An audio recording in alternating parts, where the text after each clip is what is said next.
Thank you, everyone, for showing up. This is the live RevOps Co-op webinar featuring our star guest, Allye O'Brien, the Director of Revenue Operations at Chief.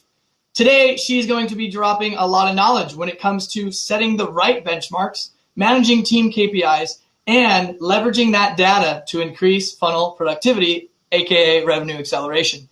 So without further ado, I am your host with the most, Keegan Otter, and as I said, if you have any questions, submit them, and the ones that are the most popular voted will be answered first by the one and only Allye O'Brien. Allye, take it away. Tell us a little bit about yourself other than what I just said, and then start it off. Thanks, Keegan.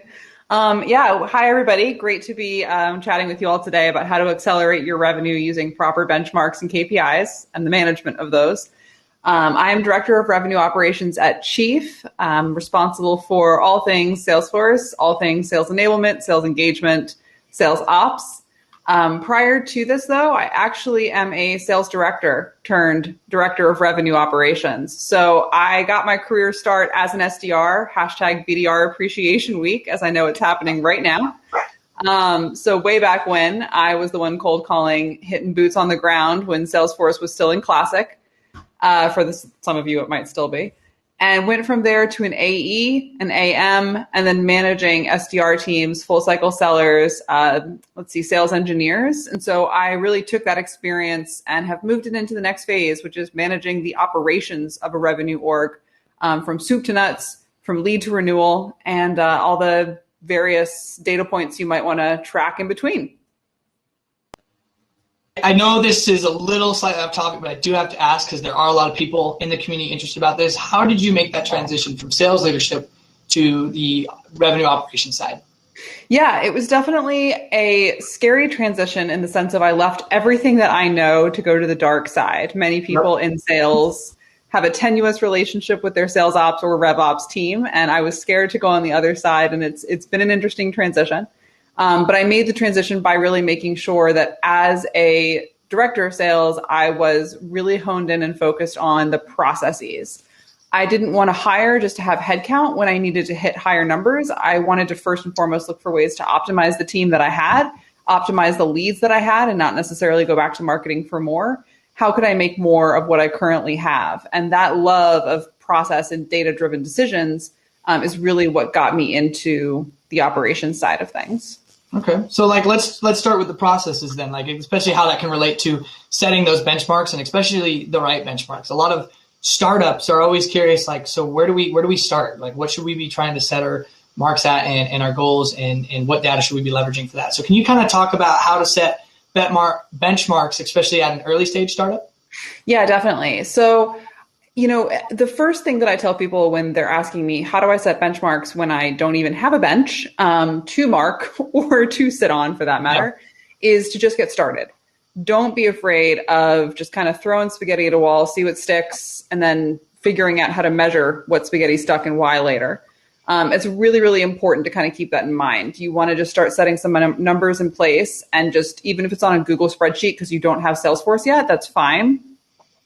The areas that I always recommend that we look at, and I'm going to share my screen here. Bear with me 1 second while I get this up and running.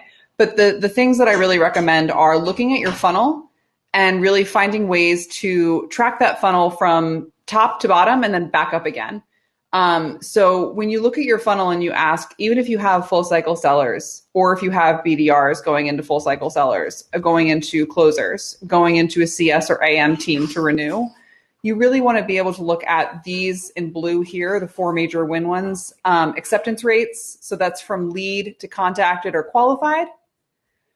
Conversion rate, which is qualified to created opportunities. And then win rate, which is opportunities created to closed won. And then from there, it's what's your renewal rate. And there's these sub benchmarks that we can talk about later, but those are really the key ones that I urge everyone to look at to start. And always make sure that you have a way of looking at the ones that weren't accepted, weren't converted, weren't won, and didn't renew. You really want to have it kind of streaming up and down. Yeah. So for every benchmark that you set, you want to look at what didn't make it in. So, if we're talking about BDRs at the top of the funnel and we're looking at lead to accepted or qualified, what happened to the ones that weren't qualified and weren't accepted? And how do you have a closed loop instead of just a dead end or a cliff for the leads that didn't make it through. Same with opportunities that didn't close win, or even leads that didn't convert. You want to always be looking at a closed loop. When do we re-engage? Because ultimately everything that makes it into your funnel, unless it is a Daffy Duck at Disney.com, how can you re-engage with them at a later date if they aren't ready now, or if you aren't ready for that particular profile? So not only what about the ones that didn't make it into the loop, right? Like that didn't make to the next stage, but are you also looking at like the timing and the decay rates of like the speed and everything of that too? Are you measuring that? Yeah, definitely. That's a really big one. And that usually comes second to just at least getting started on what those rates are. Okay. The reason why it's super important to track the timeline on all of these things and to literally date stamp everything that you do. Salesforce is our, poison of preference, but in whatever tool that you're using, whatever CRM, whatever Google Sheet you have set up for this, you want to make sure that you're time stamping absolutely everything. The really important part of that is when you get to a stage at your company where you are actually doing forecasting or pipeline management, you want to be able to understand the leads that you get from either outbound prospecting or from marketing in October. When are those actually going to be realized revenue? Because a lot of people think, well, if I see a big spike in leads in October, I'm going to see a huge increase in, win rate or revenue in November. And that's just not the case. It can take a few months out for that revenue to be recognized. Okay. So I definitely want to just reiterate here for the folks here, and especially that this will be recorded and going out. You want to get the processes in place and throw spaghetti against the wall to make sure you can figure out what made it into the next stage of the funnel, what didn't. Version 2 of that is then getting that timing and that predictability of when things will convert. So version 1, just figure out what you need to measure first and what works to measure. Then version 2 of that, to go even further, start tracking the timing. Absolutely. You got it. There we go. Hey, I just want to reiterate that, especially I'm head of a department over at Funnel IQ, which is a startup. So we're always like, what should we be measuring first? And then should we track the time? So it's nice to hear that someone in you in your shoes, that's the advice you're giving. So when you are looking into the departments now, so you talked about just overall benchmarks of the overall funnel. When it comes to deciding like the teams you're discussing, CS, sales, dev, sales, what KPIs matter the most when looping in the DMs for those departments? How do you go about that? So let's kind of jump into, like you just said, benchmarking. Now I want to see the granular approach for each different department. Yeah, definitely. So I do have this presentation, and folks, feel free to reach out to me on LinkedIn if you'd like me to share this with you. It's just something I've thrown together that has really helped me as I've transitioned between teams. But when we talk about what functionally matters at each stage, so I'll just focus right now on like the BDR top of funnel. Again, these can be used if you are a full cycle seller or you manage full cycle sellers. But what you really want to start by looking at is conversion from lead to qualified. That's what I've kind of mentioned. And you're qualified. You really want to start by looking at conversion from lead to qualified. So you can define qualified in different ways, depending on your organization. For some, it can be we accept these leads and move them from status new to status accepted, or that's you consider them qualified when you complete your first step in SalesLoft or Outreach or Yesware. Depending on what your definition is, you want to be able to look at those conversion rates. You want to then look at, okay, of the ones that you've qualified, how many did you convert into opportunities? And then of the ones that you converted, how many of those closed won? While your team of BDRs may not necessarily be responsible for those win rates, you still want to understand how effective your team is. If they're lobbing hundreds of opportunities across the line, but then a really, really small percentage are being converted to closed won, you've got an issue. And you want to be able to understand that you're setting up the absolute best opportunities possible. Now, I say small percentage. If you haven't been measuring this before, that's okay. You want to start looking at what good looks like. Measure everything for at least 90 days before you start throwing benchmarks or KPIs out there for people to start referencing. 90 days is the absolute bare minimum that you want to be looking at a metric before you say, this is what I think good looks like, and be prepared to review that and revise it time and time again. Can we say that one more time? How many days before we set it as a KPI? 90 days. You want at least 90 days. I like it as a full quarter. If you can't make it as nice and neat with a bow as a full quarter, then 90 days is the best. Spanning 2 quarters or things like that. But that is the absolute bare minimum, 90 days before you say, okay, this is what I consider a KPI for my team. 1 week of data is never going to cut it. 1 month of data, You probably have not converted your leads to opportunities or opportunities to closed won unless you have a ridiculously fast sales cycle. Yeah. But you want to see that time and time again before you know it's something that you're going to say, this is what good looks like. Yeah, I think on average for most B2B sales cycles, I mean, you're talking like 2 to 6 months usually. So. Absolutely. So from there, you want to look at your on-time score.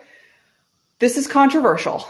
I know it, but everyone just bear with me. I hate tracking activity. I don't think it's a good KPI. I don't think telling people that they need to hit 75 calls in a day or 100 emails in a day is a good metric for success. And here's why.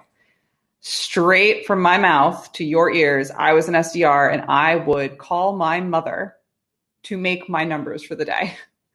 Especially with teams working remote, that can't be a reliable way that we say what good looks like. They could be calling the same prospect 7 times over. It doesn't matter, but putting a sheer number on activity is never a good benchmark for a full cycle sales team or a top of funnel sales team. However, if you still want to look at activity and you still want to say, are you contacting people and are you contacting the right people? Use an on-time score. And what I mean by that is this is mostly done if you have, again, sales engagement tools like SalesLoft or Outreach.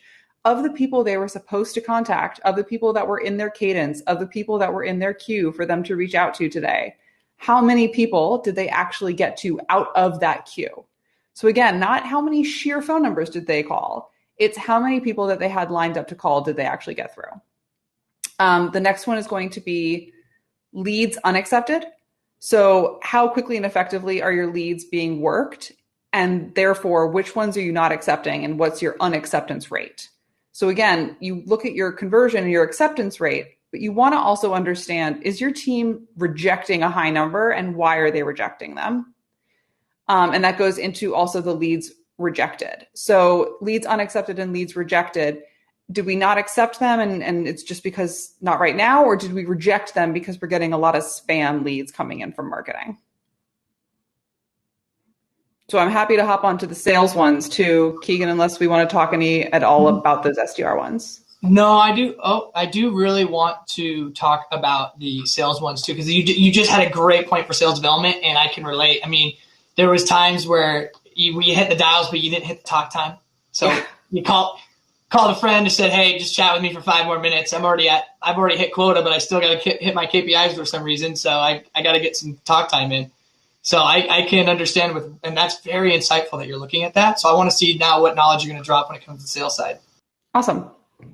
Yeah. So from the sales side, again, it's looking really at the quality of what you're sending through and the speed at which you're sending it. So Keegan, you'll see your favorite one here. So the sales cycle length, but starting with conversion from created to won. Of the opportunities that your team is either creating or getting from your SDRs or BDRs, how many are moving to closed won? And that's your win rate. Pretty simple metric. You should always be able to track this. But within that win rate, you want to look at a lot of other things. So the first is sales cycle length from created to closed won. This is a standard formula in Salesforce, but this one's really helpful with that forecasting and pipeline prediction. How long does it take to turn an opportunity into money? You should ultimately be able to tweak that number up and down. Obviously not down. You want it faster. You don't want it to take longer. But understanding what, again, benchmarks look like, what good looks like for now, and then you will go from there to make it better over time. But you want to really understand what truth looks like for your team at the moment. Don't pad your benchmarks when you first create them. You really want to get to the truth first before you begin affecting change. You want to also be looking at why things are closed lost. You want to be able to see trends. You want to be able to look at this over time. But you really want to know if you can do something about it, whether it was due to poor qualification from your SDRs, BDRs, or full cycle sellers, just poor selling. If somebody has just kind of lost the will to sell at the moment, burnout, they're losing their creativity, or simply bad timing. Is it not the end of a quarter and somebody doesn't have budget to spend? Is it the very beginning of the year? You know, what are some reasons why this might not be working? Win rates by source. This should be standard for every team, in my opinion. You want to understand what channel is seeing the most success so you can put the most effort and spend behind it. Average contract value by rep. This is really helpful if you want to see, are any of your sellers really good at upselling? Are any of them really struggling to close? And so they have to offer incentives and discounts. What is the average contract value by rep? And then the last one is renewal rate by rep. And this one's surprising, but a sales team's job is not over when the contract is signed. They're responsible for making sure that the deals they're passing, just the same way that SDRs are responsible for the ops they're passing, if they're not quality and they're not renewing, you're going to have massive issues with profitability, growth, and scale within your organization. So tracking your opportunities that you've closed one and passed off to the CS or AM team and making sure that they're going again through renewal and becoming repeat customers is really, really important. Two things on that, Allye. Yeah. When it comes to that renewal, which I think is genius. I mean, let's talk about the focus for 2021, keeping CS in the loop. That is the movement, folks. But on that topic right there, with the handoff, are you also tracking who they're handing it off to? Because then that also comes on, some of that burden does come onto the CS team as well. So are you kind of like tracking it by ownership then too at that level? Yeah, absolutely. So I have benchmarks for CS and AMs, but you also want to see that handoff. There have been situations in previous orgs that I've worked where certain teams of AEs and AMs work better than others. They're passing off and they work better with this particular industry or sale type, and it really works very well for them to pass off to that person, but not for other AMs or CSMs. And so you really want to be looking at the renewal rate by the rep that originally closed the opportunity, but then also the renewal rate by the CS rep that was responsible for renewing that opportunity. Okay.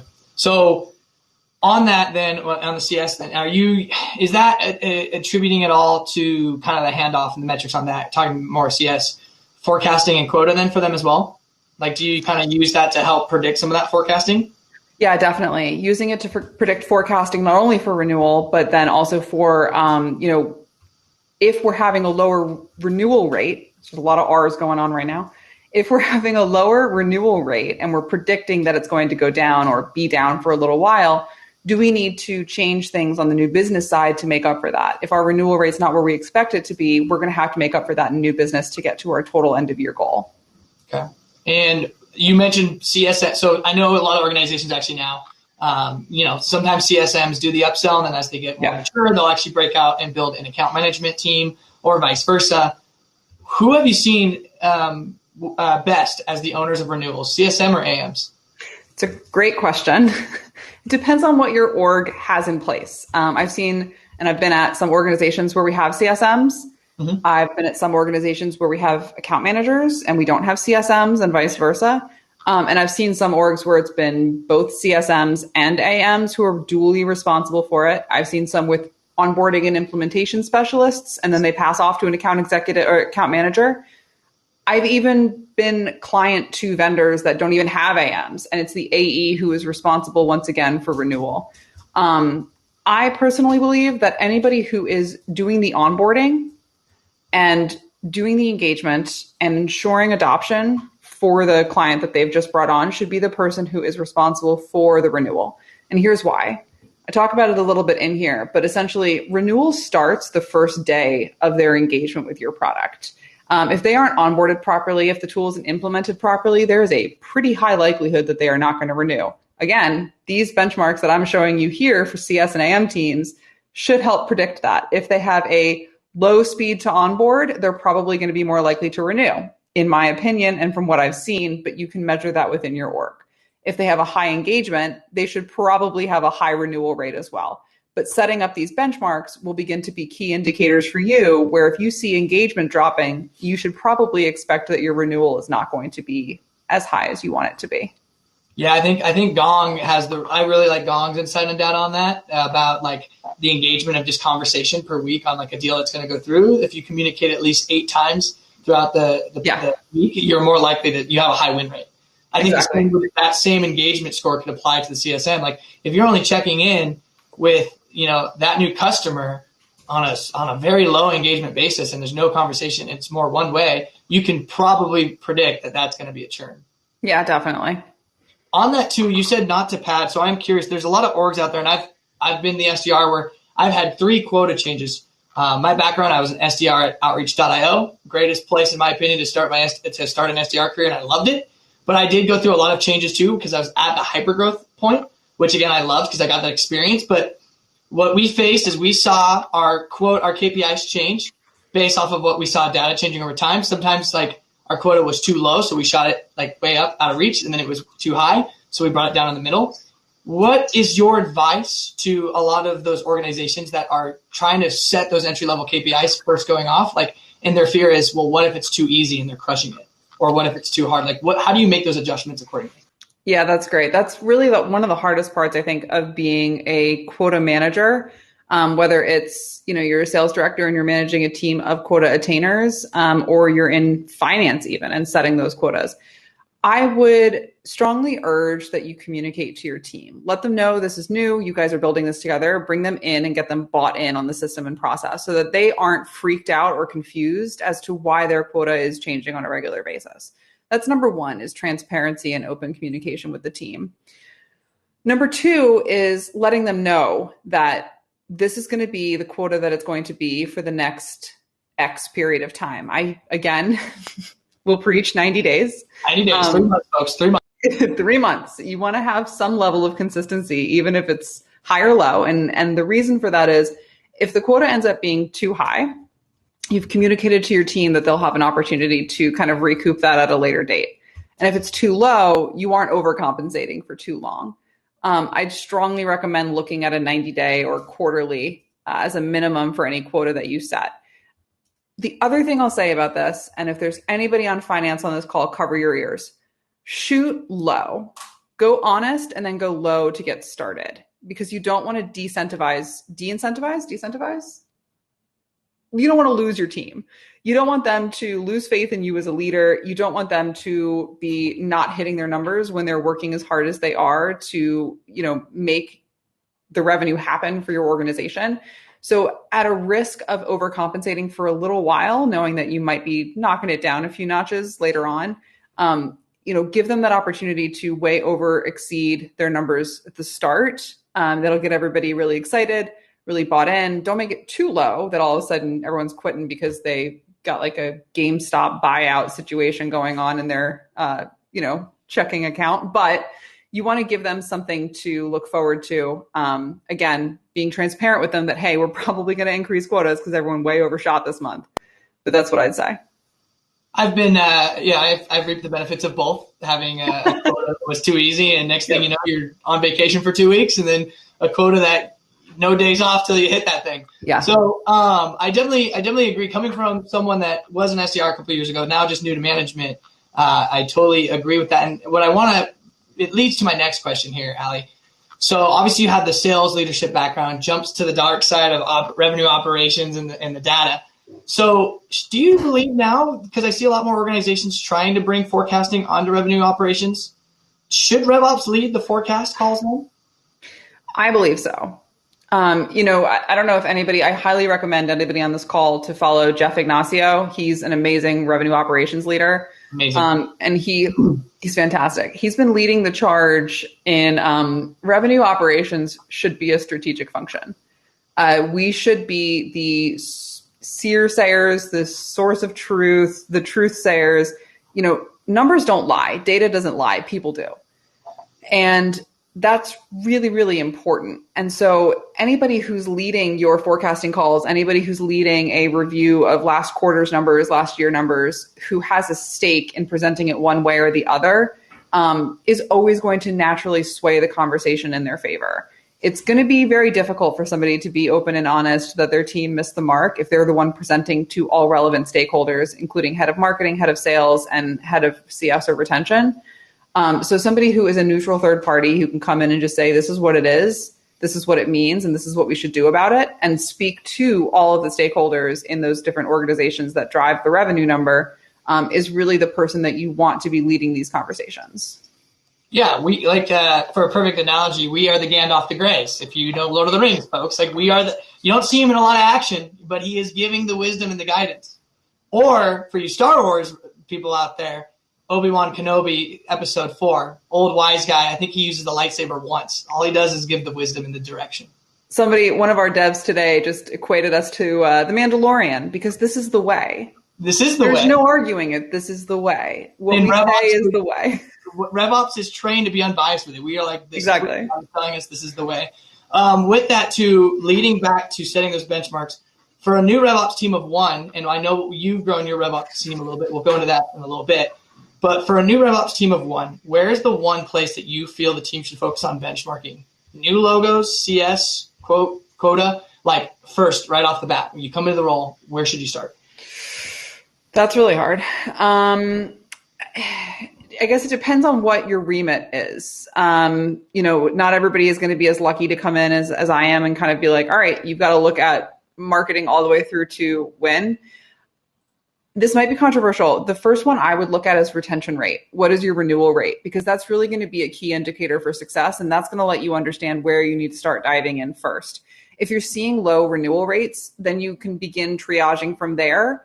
But if you're killing it on the sales front and you're just looking at win rates and you're just looking at that quota attainment, it doesn't say anything about how CS is doing with onboarding and engagement and retention and renewals and churn. So looking at that renewal rate, and if you're good there, we don't need to stem any bleeding that's coming down the line and we can begin focusing on everything before that, then that's great. And if not, we've got a business model problem that we have to address, not just a new business problem.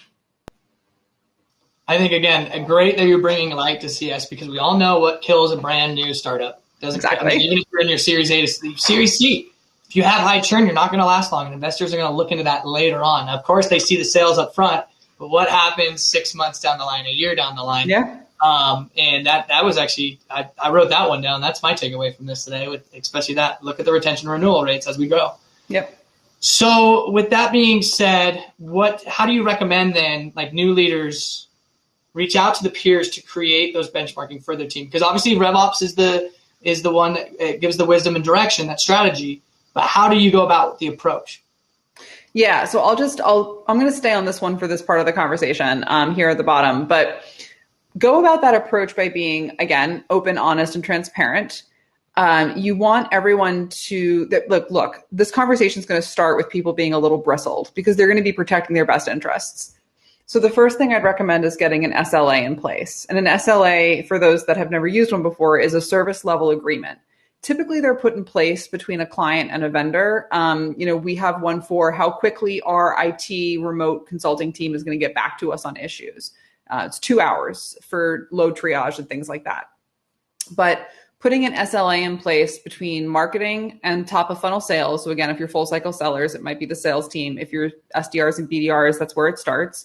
Putting one in place between very top of funnel, so SDRs and the sales team, and then between the sales team and CS, having at every single checkpoint, everything that you're measuring here, having this is what good looks like.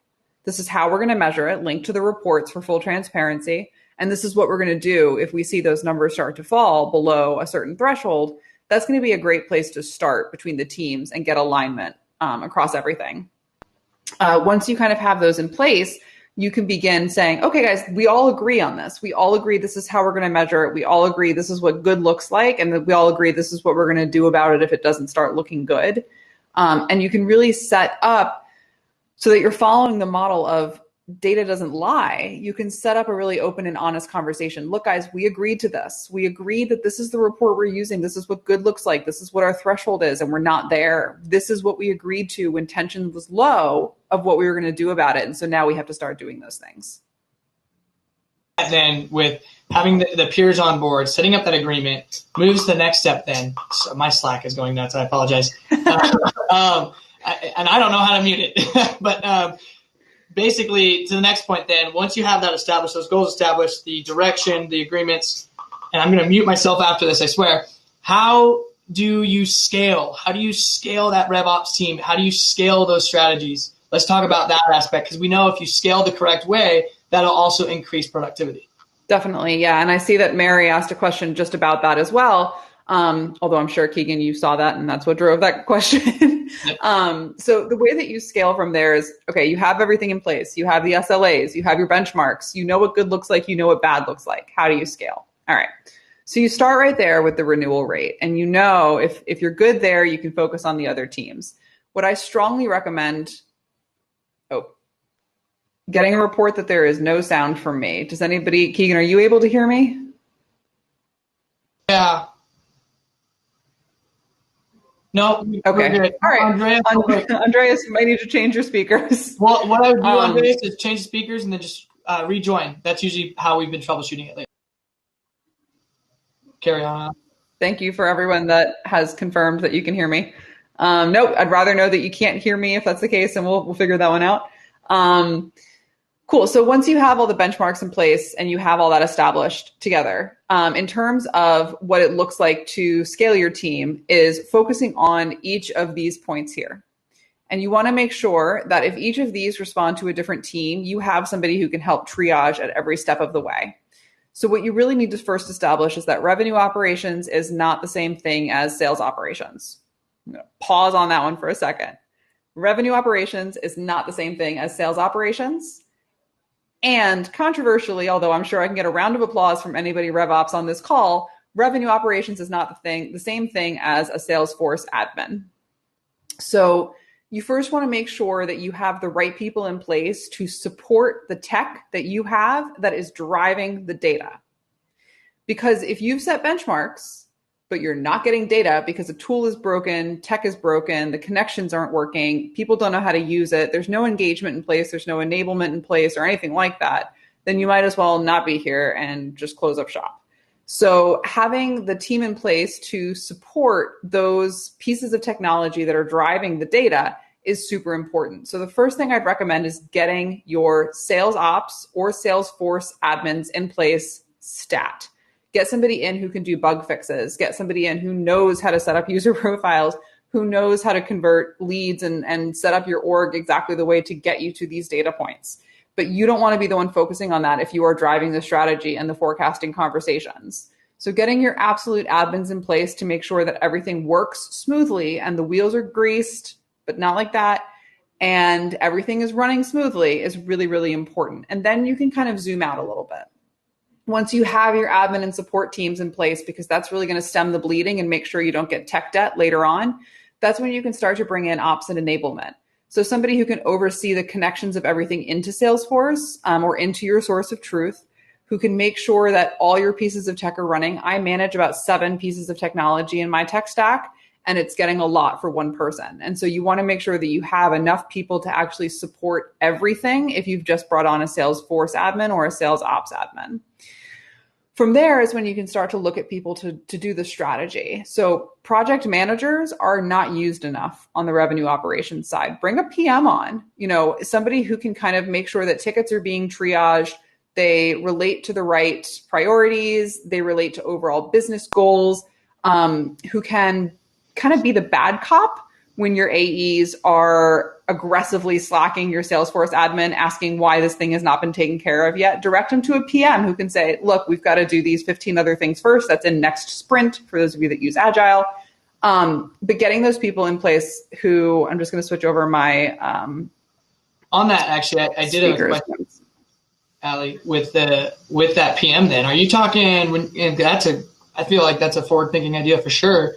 And I guarantee you in the next coming years now, because RevOps just came out of nowhere, now we're going to see more related to that project management. Are you talking about departmental project managers, like sales operations project manager, or like overall like a RevOps project manager? A bit of both. I would definitely say that you want to have somebody who can be a RevOps project manager, but your organization might be large enough. Honestly, if you have more than 100 people within your company, you probably have a large enough team that you could have a PM for each team. And I say that because frequently you've seen CS ops, sales ops, marketing operations. Yeah. However, those people are actually doing the work of a PM a lot of the time. And so they could be pretty interchangeable, but you also could get somebody who's got really honed in PM skills who can make sure that tickets are moving the way that they need to, that things are being triaged appropriately, that they know the full infrastructure. So any downstream effects, that's a major one. Your sellers might not understand the downstream effects on your renewals team if they make changes to the organization or tech that they're working with. And so having PMs that speak to each other that know the downstream effects is really, really crucial. Yeah, I feel like a good title for that too actually might just make it a holistic approach of go-to-market project manager. Exactly. Especially if, like you said, like a lot of it has to do with the project management on that tech stack and the issues that evolve around that and the processes. So I feel like that'd be a good fitting, like kind of a utility player. Yeah, exactly. Oh, that's honestly, I'm getting people that are just saying preach and loving this. And so why don't you talk about then your experience? So you've grown the team, and you're going to continue to grow the team from previous conversations we've had as you get bigger, from what I understand. So you talked about the process that you recommend. How was it, with you building up the team over at Chief? Yeah, so I'll speak to that, and then Megan, I'll address that as well, because that's really the hardest part when you're at a small stage company is how do you quantify the need for an additional team member? And that was really tricky, and that's something that it's taken me a year to really learn and understand, and I'm still not perfect at it. But as a team of one, I had to do a really good job of communicating, really, really good job of communicating to my stakeholders and people that were coming to me to ask for things. And it got to a point where I would literally have a running list of priorities in just a Google Doc. And I would say, okay, if you want this, these are the priorities I have for your department. I need you to pick which one goes to the bottom of the line. And I work on a 2-week sprint, so I'm not going to get to this then until March 1st at the very earliest. Or I would have people assign priorities to me and say, you can't have more than 3 in any of the top priority buckets at any given time. So you got to do a 1 in, 1 out and triage for me. So I'd put the onus on them to really tell me what they wanted. Ultimately, what began happening, and I'm sure Megan, I'm sure anybody here in an early stage company can relate. People that you're going to budget for don't care about time saving aspect. When you say, I could have so much more time to work on so many more things if I had an admin, if I had a developer, if I had another team member, they don't care about that. This is early stage. You signed up for that. And that is understandable. You knew what you were signing up for when you got into early stage. And if you don't, you might not want to be there. So what's really, really important is to actually put a dollar amount to the implications of what you're pushing back. If you're pushing back the ability to build out a whole new product, what is the potential revenue loss that you're looking at by not being able to support that build out? If you're not able to support your billing structure for your team, what is the actual dollar amount that you might be losing? And again, that will take some time. It can take 90 days to find out how much revenue you could be losing or gaining from a different project, but quantifying exactly what another head is going to bring to the organization in terms of revenue is really the key to getting more budget to hire more people. So again, it's not look what the sales team could be doing more of. They could be selling. It's actually putting a dollar amount behind. It takes them this many hours to close a deal, and they're spending this many hours managing their invoices. They could then close this amount more if I had somebody else to do that for them. So to summarize that, you're saying kind of like the way I look at this, it'd be like an opportunity cost. Yeah. Opportunity cost like report. Yeah. So kind of make that journal, and then you'll be able to really bring it into like the internal stakeholders, obviously who you roll up to in the C-suite, and kind of, okay. I think that's a great layout on that. Exactly. And I know I think now that there's more pressure than ever to build out revenue operations, but a lot of people just think it's a one shop, like, oh, we just need one person. Yeah. It's because, and honestly, and that you can't fault people for that. And it's because there is a lack of understanding of what the role is. You've mentioned it. This is pretty new. Like, I didn't know what revenue operations was 5 years ago. I barely knew what sales operations was. We didn't have sales op at early stage startups. That was only once you hit, 5 or 6 years and you were scaling to a point where you needed somebody. And now organizations are recognizing, hey, we can't even begin to think about scaling if we don't have these systems and operations in place. So we need someone to manage it. However, because they are uneducated and they've just said, we need someone to do this, but I don't really know what they do. It's really on you from the interview portion of your job evaluation to set the expectation of what you're good at and what you're going to come in and do for the team and the org.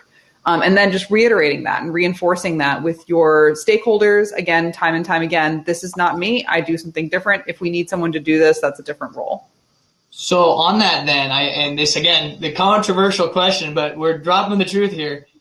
Would you say then the right revenue operations leader, probably like the senior manager level or at least the director, they are to be the challenger to the C-suite of what strategies and initiatives really need to be focused on? They need to be a wise challenger. Would you agree to that? Yeah, 100%. Because, and I've been at orgs before where the VP of sales has been the challenger to the CRO or CCO and been like, well, this quota doesn't make sense.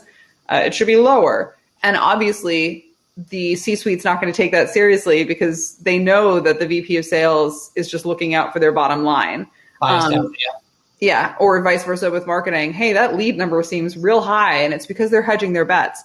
But having somebody come in who can be the challenger to those numbers on behalf of their stakeholders, who can say, actually, that doesn't make sense, and here is why. Here's the data. Here is your sales forecast. Here is your pipeline that shows you why, a quota of 500,000 a month per person is not feasible. It should be this. So you need to be able to go to them with a challenge, the reason for the challenge, and then the solution. Those are really the three things that I think every revenue operations professional should be bringing when they challenge something is here's the challenge, here's why I'm challenging it, and here's what I'm proposing instead.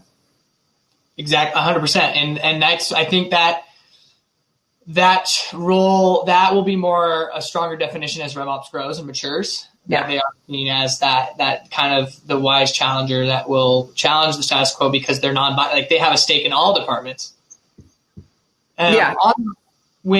So you come into a RevOps role at let's say in this scenario, venture-backed company. You just got your Series A, maybe Series C. That's kind of where you're at. You're the head of the RevOps, so you've got more than you can handle. But your initiative is also to help the team realize where they need to scale. Where are your priorities when scaling your overall organization? As the RevOps leader, where do you see they should scale first? That's a good one, right? That's a good one. And that is dependent, I guess. I think it all ties back, again, I'm going to sound like a broken record. It ties back to your renewal rate. How healthy is your renewal rate and your retention rate? And again, healthy might be different for your industry, for your size company. For some people, healthy is 50%. For some people, healthy is 75%. For early stage, you're happy if one person renews. Depending on your contract cycle and length as well. I've been part of some orgs where contract cycle is 3 months, and if somebody renews after that, you're happy. I think you want to start there, and you want to understand first and foremost, if your retention numbers are healthy, that is probably an indicator that your CS or AM team is built out the way you want it to be and is capable, meaning they have the capacity to get their members happy and renewing. So that's not the place you should start to scale if your retention number is good. If your retention number is bad, then I'm not even sure you should scale that team. You should definitely evaluate that team and see if replacements need to be made or understand there. But if an issue on that team is capacity and that's why retention is in the toilet, then scale that team first. From there, you want to look at your win rate and you want to understand, again, capacity for that team that you have. My first love of all things RevOps is optimization before scale. You want to make sure that your team is at their absolute max capacity and then some before scaling that team. Because I think that's where a lot of early stage companies get into trouble. They scale too fast. They have way too much headcount. They have to make cuts, drives team morale down, and ultimately can sink a business. So you want to see first and foremost, your team has to be at absolute maximum capacity before you begin scaling. So then you go to the win rate.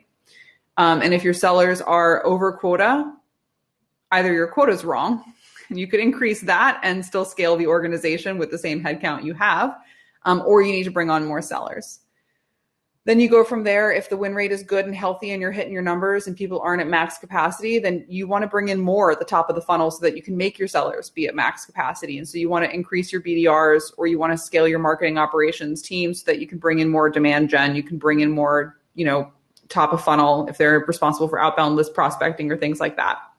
So start at the absolute ultimate goal of a healthy retention and work down from there to see what team is maxed out at open capacity and can't be optimized anymore, and then begin scaling there and backwards. I think Trevor had a question on that too, and I wrote that down as well. So when you talked about that retention rate, are you talking about industry or like the various business models? Are we talking B2C? Like, I'm assuming B2B. Oh, sorry. Yeah. I always talk B2B first. That's just been the last, 9 years before Chief has been B2B in my life. So yes, that's going to vary actually not only by business model, whether you're B2B, B2C, but it's also going to vary by industry, because I think you're going to sell differently. B2B for right now, healthcare, biotech, things like that will renew very differently than retail. If you're selling into the retail sector, you might see more churn there. That's actually a great point, Trevor, is that you want to be able to manage and look at retention and renewal rates by industry and sector as well. You want to understand if there's anything influencing those markets, influencing those regions even, to understand if it might be driving retention up or down. What signs make you determine which activities need to change when it comes to, again, top of funnel specifically? Let's talk, it's BDR Appreciation Week. Let's talk about a little bit of that, looking into that granular approach when you're looking at the data. What makes you decide that activities need to be changed up? Yeah.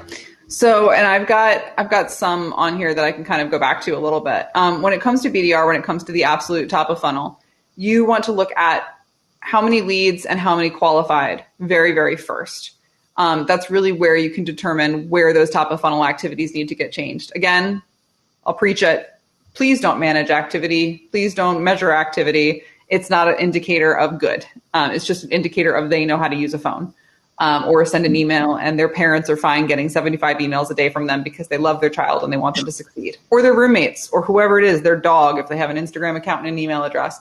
I've seen weirder. I've done weirder. So please, please, please don't manage just activity for activity's sake. Measure the right activity. So I want to speak to this too. Well, no, I'm sorry. I didn't mean to interrupt. I want to reiterate this because I never had a quota below at outreach in the early days before they hit 100 AR, below 150% quota attainment. My manager, when I got promoted to enterprise sales, literally said, we actually don't even look at your KPIs because you actually never hit them. I never hit KPIs, yet I was one of the top performers. So they don't always correlate. I 100% agree. Yeah. But again, let's reiterate really quickly on what, again, you should be looking at. Exactly, yeah. So if you're not going to be looking at activity, and you can come at me later if you want, what you want to be looking at, again, and I'll go back to this, is what your quality of leads are, and then the quality of your seller's ability to convert those leads. And that's where you can begin to dig into individual activity. I'm not saying don't look at and see that, Sally B is sending off 10 emails a day and most other people on the team are sending off between 40 and 50. Then you do have an activity issue and you want to address that with them. But use that as a secondary metric for success. Don't use it as a primary KPI. So you want to be looking at lead to qualified. What is the quality of leads, either outbound, inbound, referrals, whatever it is that you're using. And you want to look at that really, really closely. And then from there is when you can begin pinpointing things. If you're seeing a massive spike in the quality coming from outbound versus inbound, you want to go talk to your marketing team. And then you want to talk to your team and find out what's working and what isn't working. You want to go from there and you want to say, if we're having a really high conversion rate from the ones that we reach out to and the ones that we qualify to created opportunities, what's working there and what isn't working in other sources and other channels. But really that top of funnel is those two things right there. And then what I mentioned before, that on-time score, SalesLoft used to call it a process score. Of the 10 people they were supposed to reach out to today, did they get to those 10? And if not, why? If the answer there is because they had 3 discovery calls and they all turned into opportunities and they're above their quota, that's fine. But if their answer was, I don't know, I just skipped a bunch of them because I was busy, but they can't quantify what they were busy with, then you probably have a personnel management issue that you have to address. So making sure that they're reaching out to the right people at the right time and are then, at standard for the number that they're contacting and accepting, that's going to be a good top of funnel metric for success. Couldn't agree more. I think you're just dropping some great knowledge here, Allye. I really appreciate it. Last one, last little, what am I going to say? Curveball here. There it is. Last curveball here. We talked about benchmarks, KPIs, and how we can increase that productivity when needed. Let's talk about your top 3 or 4 tech stack recommendations for increasing that productivity then. Okay. If anybody on here follows me on LinkedIn, you'll know I am a SalesLoft lover, Loftimist, Sales Love fan. I have brought 5 organizations onto SalesLoft. I think it is the absolute best tool. I'm sorry, Keegan. I know you come from outreach. I get it. I know. But they're just absolute best. They have great customer service. They take care of their teams really well. I've given multiple presentations on how to use the tools that they provide in order to scale your team properly. I think that they just provide really valuable metrics that plug into Salesforce really easily as well. So again, you can come at me about that later, folks, but I stand by that one pretty strongly. I believe in that. And then the other, I'll say for B2B in particular, ZoomInfo, which has merged with Discover.org, something that can provide a robust lead set outside of LinkedIn. LinkedIn is great. It's always going to be great, always going to be there, always going to be good. But something that can give you a little bit more information is really, really helpful. And then, I'm trying to think of what a absolute must-have third one would be. Probably,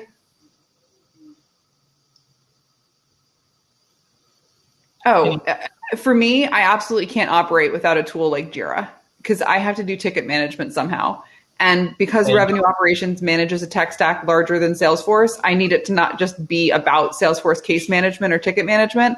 I need a place where people can go if they have an issue with SalesLoft or an issue with lean data, which we also use ZoomInfo, or we don't currently use that. But if you have things in place like that you need to be able to manage Jira, and a place where everyone can do centralized ticket management and things like that is really, really crucial. Well, folks, you heard it from Allye O'Brien, Director of Revenue Operations at Chief. She just gave away her 3 favorite tool stacks, her knowledge from going from a sales leadership position, Director of Sales, to the dark side of operations. So she knows where the biases can be. She's calling out the biases and why RevOps needs to lead a lot of these strategic functions and motions. If you have any questions, ask them now. But other than that, we'll give you some more time in your day. The next breakout block will actually lead us to the RevOps sign-up page. If you have not joined the co-op, you can. It's absolutely free. As well as you can use that link and send it to your RevOps friends, because if they're not in this group, they are missing on some fire knowledge, like leaders like Allye that go in there and drop their knowledge when you have a question. Again, Allye, thank you for your time. Do you have anything else before we break out? 90 days before you change anything or accept anything for good. And open, honest, and transparent communication will get you a lot farther than trying to cover things up.